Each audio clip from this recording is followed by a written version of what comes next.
ঐতিহাসিক ৫ আগস্ট ছাত্র জনতার গণঅভ্যুত্থানের লং মার্চ যতই সংসদ ভবন ও গণভবনের দিকে এগিয়ে আসছিল ততই কোণঠাসা পরিস্থিতিতে পড়ছিল প্রধানমন্ত্রীর নিরাপত্তার দায়িত্বে থাকা অভিজাত এসএসএফ বাহিনী।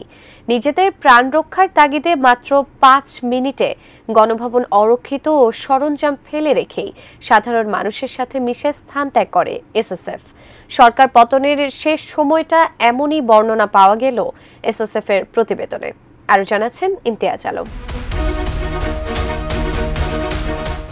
বাংলাদেশের প্রধানমন্ত্রী ও রাষ্ট্র স্বীকৃত অতি গুরুত্বপূর্ণ ব্যক্তিদের নিরাপত্তার কাজে নিয়োজিত এলিট বাহিনী স্পেশাল সিকিউরিটি ফোর্স বা এসএসএফ ঐতিহাসিক ৫ আগস্টের দিনটিতে গণ অভ্যুত্থানে ছাত্র জনতার লং মার্চের বিজয় উল্লাসের ধ্বনি যতই গণভবনের দিকে এগিয়ে আসতে থাকে ততই যেন এসএসএফ বাহিনীর জন্য তা আতঙ্ক বাড়িয়ে তুলতে থাকে।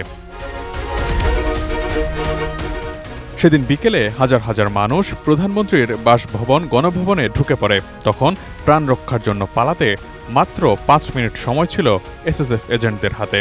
গণভবনের বিভিন্ন ধরনের ট্যাকটিক্যাল গিয়ার বা অস্ত্র, গোলাবারুদ, সাজ সরঞ্জাম, বেতার যোগাযোগ ও অপারেশনাল সরঞ্জামাদির মজুদ ছিল এসএসএফ এর কাছে, কিন্তু হাতে সময় একদমই কম থাকায় এসব ফেলে শুধু নিজেদের সঙ্গে থাকা ছোট আগ্নেয়াস্ত্র নিয়ে বিভিন্নভাবে গণভবন থেকে সংসদ ভবনে গিয়ে প্রাণ রক্ষার চেষ্টা করেন তারা।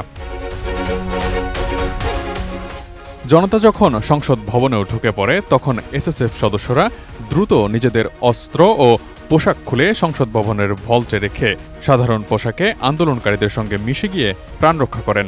তাদের ক্ষয়ক্ষতি নিরূপণের জন্য একটি প্রতিবেদন তৈরি করা হয়। সেই প্রতিবেদন অনুসারে বিভিন্ন ধরনের অপারেশনাল সরঞ্জাম যেমন অত্যাধুনিক assault rifle, sniper rifle, flash bang grenade, anti drone system, বেতার যোগাযোগের ডিভাইস ও বিপুল পরিমাণ গোলাবারুদ যার মূল্য ৫ কোটি টাকারও বেশি সেদিন গণভবন ও সংসদ থেকে লুট হয়েছে এবং নষ্ট করা হয়েছে।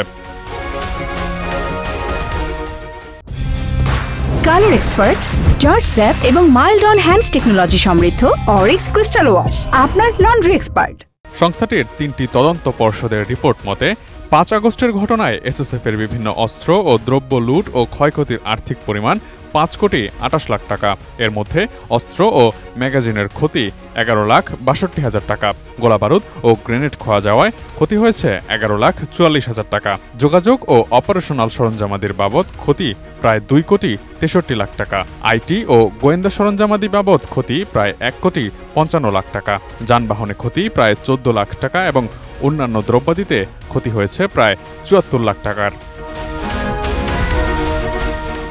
এসএসএফ এর প্রতিবেদনে আরও বলা হয়েছে, গণভবনে এসএসএফ এর স্থাপিত অপারেশন রুমে দুটি অত্যাধুনিক ভল্ট স্থায়ীভাবে স্থাপন করা ছিল, যার প্রতিটির ওজন ১০০ কেজি।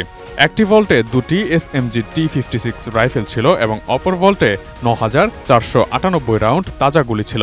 লুটপাট চলাকালীন আন্দোলনকারীদের বেশে দুর্বৃত্তকারীরা ওই ভল্ট দুটি নিয়ে চলে যায়। সেই প্রতিবেদনে বলা হয়েছে, ছাত্র জনতা গণভবনের গেট ভেঙে ও সীমানা প্রাচীর টপকে ভেতরে প্রবেশ করতে থাকলে দায়িত্বরত ৬ জন এসএসএফ সদস্য গণভবন থেকে বের হওয়ার জন্য মাত্র ৫ মিনিট সময় পান। এছাড়া গণভবনের ছাদে দুটি অ্যান্টিড্রোন গান এবং একটি অ্যান্টিড্রোন সিস্টেম মোতায়েন করা ছিল।